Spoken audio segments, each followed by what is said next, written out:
Cue the game show music. Are you ready for a game? This game is, what happened to these people who were raised from the dead? In the Bible, we have 9 people who were raised from the dead.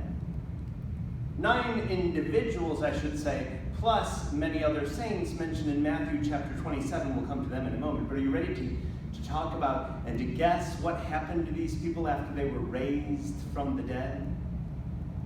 We begin with the son of the widow of Zarephath.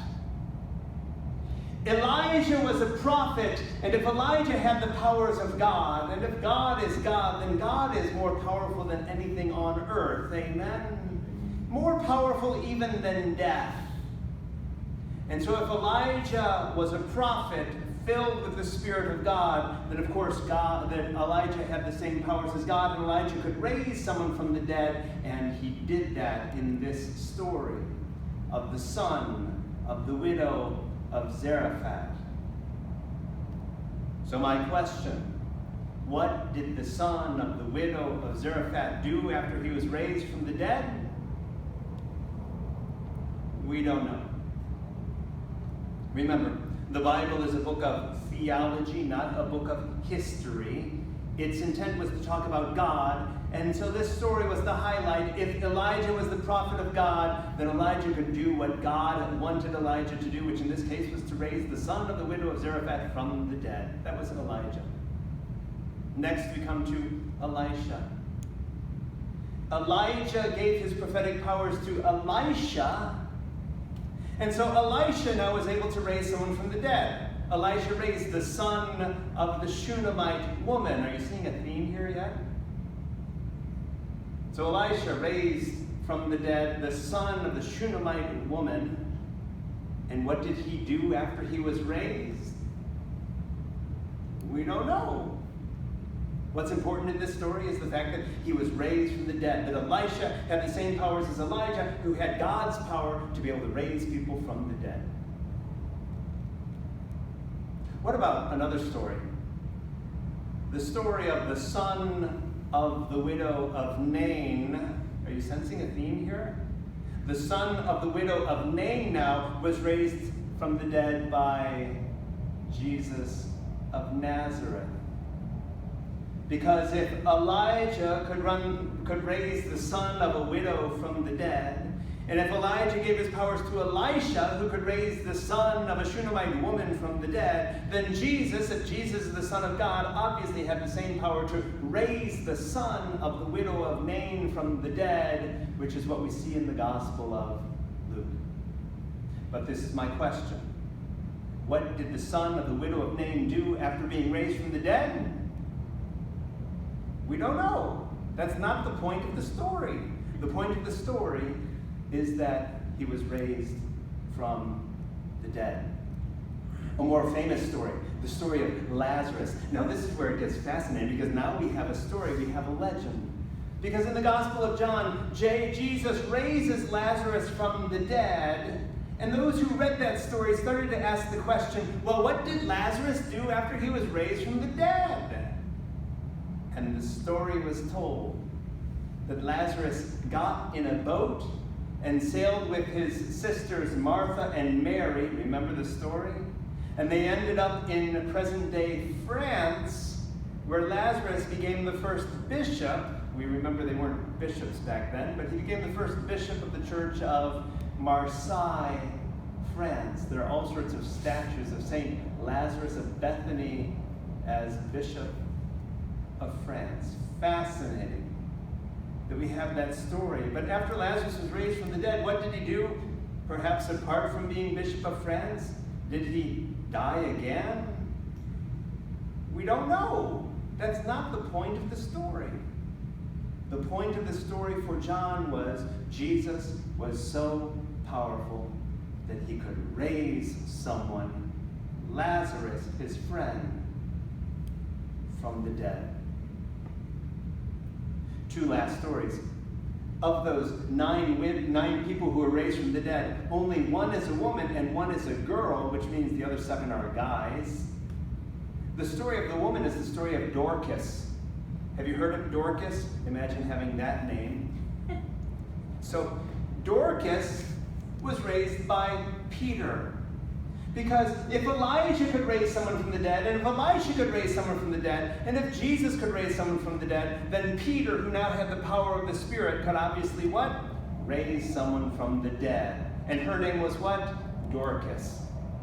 Peter raised Dorcas from the dead. My question, what did Dorcas do after being raised from the dead? We don't know. That's not the point of the story. The point of the story is that Peter had that power. The last story is St. Paul. Because if we have all these great people raising someone from the dead, of course St. Paul has to follow in their footsteps. But have you heard this story?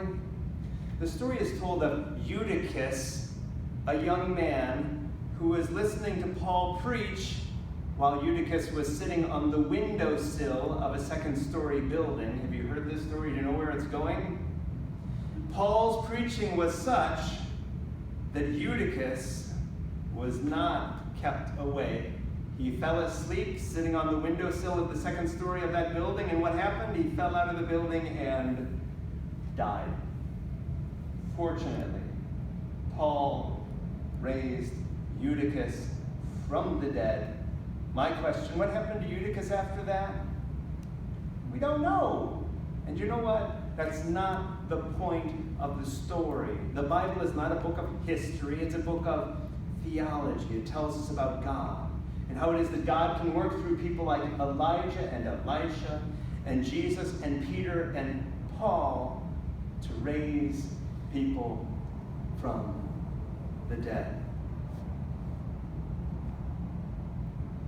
In the Gospel of Matthew, chapter 27, it talks about how it is that many people were raised from the dead. Matthew is the only one in the Gospel who talks about Jesus dying on the cross, and the moment that Jesus died on the cross, two things happened. The veil, the curtain of the temple was torn, and the tombs of many saints were opened, and they walked out. And they walked into Jerusalem, Matthew says. Imagine that for a moment. What happened after that? We don't know. It's not the point of the story. The point of the story is that God is so powerful that God can raise people from the dead, and that happened when Jesus died on the cross. The first thing that happened was the curtain was torn, and the dead were raised. And of course, we all know how that story turned out 3 days later, with the story of Jesus rising from the dead. This is the only story with Jesus rising from the dead that we know what happened afterward. Because back then, Jesus, whom we see on this screen, is that Jesus? Lived on a flat earth. They didn't know yet that the earth was round. Jesus and all those people around him thought the earth looks pretty flat. And if you look from one horizon to the other, it looks like the heavens are like a bowl above this flat earth. And so in today's story, we have Matthew answering the question of what happened to Jesus. Actually, in today's gospel, that story is not answered. It's actually in the Gospel of Luke, which we don't hear this year, where it talks about how it is that Jesus went from that flat earth and ascended up above the bowl of the heavens. Quick question. How many of us believe in a flat earth? Our view of the world is quite different. Joseph Campbell said even if Jesus got into a skyrocket and shot up from the earth at the speed of light, he'd still be inside the Milky Way galaxy 2,000 years later. We have a different view of what happened back then, which leads us to ask, what's the point of this story?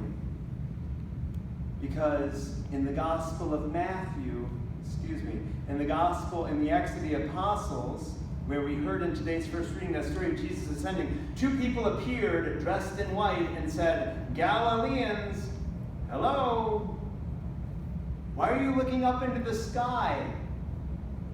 Don't look up into the sky. Maybe Jesus is somewhere else.